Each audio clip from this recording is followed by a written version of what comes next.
एक समय की बात है। गौतम बुद्ध अपने शिष्यों के साथ बैठे हुए थे और उन्हें उपदेश दे रहे थे। तब उन्होंने अपने शिष्यों से कहा, क्रोध इंसान का सबसे बड़ा दुश्मन है। क्रोध करने वाला व्यक्ति खुद को हानि पहुंचाता ही है, लेकिन दूसरों को भी हानि पहुंचाता है।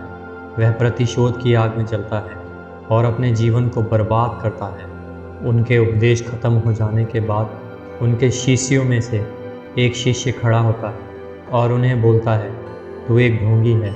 तेरी बातें मनुष्यों के रहन सहन से विपरीत है। तू जो भी कहता है उसे अपने जीवन में अनुसरण नहीं करता और दूसरों को यह सब करने को कहता है। जब उनका वह शिष्य गौतम बुद्ध को उल्टी सीधी बातें कह रहा था, तब गौतम बुद्ध ने कोई प्रतिक्रिया नहीं दी और वह शांत बैठे थे। लेकिन ऐसे में वह व्यक्ति और भी ज़्यादा गुस्सा हो गया और गुस्से में आकर उसने गौतम बुद्ध के ऊपर थूक दिया। इसके बाद भी महात्मा गौतम बुद्ध को गुस्सा नहीं आया और वह शांत थे। उन्होंने अपने ऊपर से थूक को पोंछा और वह चुपचाप बैठ गए। यह सब देखकर उस शिष्य को समझ नहीं आया कि वह क्या करेगा। गुस्से में आकर वह उस जगह को छोड़कर चला गया और अगले दिन अपने घर पहुंचा। जैसे ही वह अपने घर पहुंचा, तब तक उसका दिमाग शांत हो चुका था। दिमाग के शांत होते ही उसे इस बात का एहसास हुआ कि उसने कितनी बड़ी गलती की है।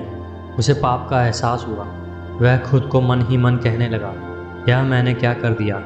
मैंने महात्मा बुद्ध का अपमान किया है। ऐसा पाप मैं कैसे कर सकता हूँ। मैंने बहुत बड़ी गलती कर दी। मुझे जाकर उनसे माफ़ी मांगनी होगी। यह कहकर वह तुरंत ही गौतम बुद्ध के पास चला गया। लेकिन गौतम बुद्ध उस स्थान पर नहीं थे। ऐसे में वह शिष्य जगह जगह भटककर उन्हें खोजने लगा। जैसे ही उसे महात्मा बुद्ध मिले तो वह उनके पैरों में गिर गया और उनसे कहने लगा, मुझे माफ़ कर दीजिए, मुझसे गलती हुई है। मैंने आपका अपमान किया है। मैंने यह बहुत बड़ा पाप किया है।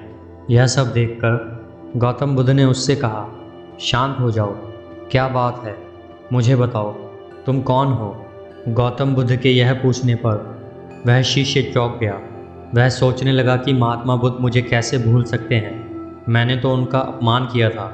यह सोचकर उसने महात्मा बुद्ध से पूछा, मैं वही शिष्य हूँ जिसने कल आपका अपमान किया था, और आप इतनी जल्दी मुझे कैसे भूल गए। इस पर महात्मा बुद्ध बोले, हमें कल की बातों को कल में ही छोड़ देना चाहिए। वह अच्छी हो या बुरी, उसके बारे में बार बार विचार नहीं करना चाहिए। मैं बीती हुई बातों को पीछे छोड़कर आगे चलता हूँ और ऐसा ही हम सबको भी करना चाहिए। महात्मा बुद्ध की यह बातें सुनकर वह शिष्य और भी ज़्यादा प्रभावित हुआ और बुद्ध से बोला, मैं आज से आपकी हर बात का अनुसरण करूँगा और आप जो बोलेंगे मैं वही करूँगा। दोस्तों, क्रोध ही व्यक्ति का सबसे बड़ा दुश्मन है। क्रोध में व्यक्ति समझ ही नहीं पाता है क्या सही है क्या गलत है। यह व्यक्ति को बर्बाद कर सकता है। क्रोध में लिए गए निर्णय से बाद में पछताना पड़ता है। बार बार बीती बात को याद करके क्रोध बढ़ता ही है और व्यक्ति उसी में पड़ा रहता है। कुछ अच्छा करने का नहीं सोचता।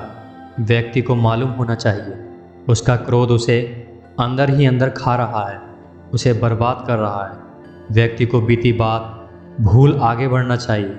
क्रोध करने से बचना चाहिए। जीवन वो नहीं जो हम देखते हैं, जीवन वो है जिसे हम बनाते हैं। जीवन सुंदर तभी होगा जब व्यक्ति क्रोध को त्याग सुंदर विचार करेगा और अपने जीवन में आगे बढ़ेगा। क्रोध को त्याग अपने जीवन में आगे बढ़िए। अपने आप को खुश रखिए